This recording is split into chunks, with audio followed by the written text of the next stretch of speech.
नमस्कार गोवेकर. मला माहिती आहे आजचा दैनिक गोमंतक तुम्ही वाचला असेलच, पण त्यातील काही महत्त्वाच्या बातम्या घेऊन मी तुमच्यासमोर आलो आहे. आजची पहिली बातमी गोवेकरांसाठी खूप खास आहे. राज्यात सध्या चालू असलेल्या राष्ट्रीय क्रीडा स्पर्धेत गोव्याने पदकांचा इतिहास रचत 17 पदके मिळवली आहे. झारखंड येथे झालेल्या 2011 साली 34व्या स्पर्धेत एकूण 16 पदके गोव्याने जिंकली होती.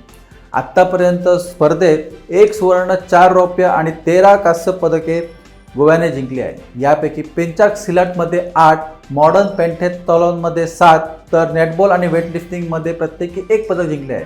गोव्याचे आत्तापर्यंतचे एकमेव सुवर्णपदक मॉडर्न पेंटेथलॉनमध्ये बाबू गावकर याला मिळालेले आहे. अत्याधुनिक तंत्रज्ञानाने राज्यातील प्रदूषणावर नजर ठेवणे आता सहज शक्य झाले आहे. त्यासाठी गोवा राज्य प्रदूषण नियंत्रण मंडळात सुसज्ज असा नियंत्रण कक्ष सुरू केला आहे. खाणकाम सुरू झाल्यानंतर होऊ शकणाऱ्या ध्वनी आणि हवेच्या प्रदूषणावर 24 तास नजर ठेवली जाईल, असे मंडळाचे अध्यक्ष डॉक्टर महेश पाटील यांनी सांगितले. गोवा सरकारच्या माहिती आणि प्रसिद्धी खात्याने राष्ट्रीय पत्रकारिता दिवस कार्यक्रमाचा भाग म्हणून आयोजित केलेल्या गोवा राज्य छायाचित्र स्पर्धा आणि प्रदर्शन योजनेचा निकाल जाहीर केला आहे. गोवा पारंपरिक पाककृती आणि गोव्याचे ग्रामीण जीवन या विषयावर 2 विभागात ही स्पर्धा घेण्यात आली होती.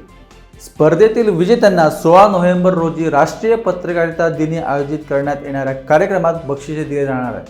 सर्व विजेत्यांचे खूप खूप अभिनंदन. तर या होत्या आजच्या महत्त्वाच्या बातम्या.